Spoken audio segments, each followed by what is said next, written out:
కమ్మని చరితము రాదామంటే కవి వాల్మీకి కానయ్యా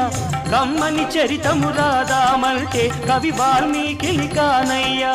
గానముతో కొలవాలంటే ఘన త్యాగయ్యను కానయ్యా గానముతో కొలవాలంటే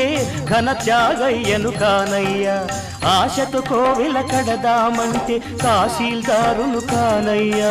ఆశతో కోవెల కడదామంటే తహసీల్దారును కానయ్యా ఆఖరికి మనసిద్దామంటే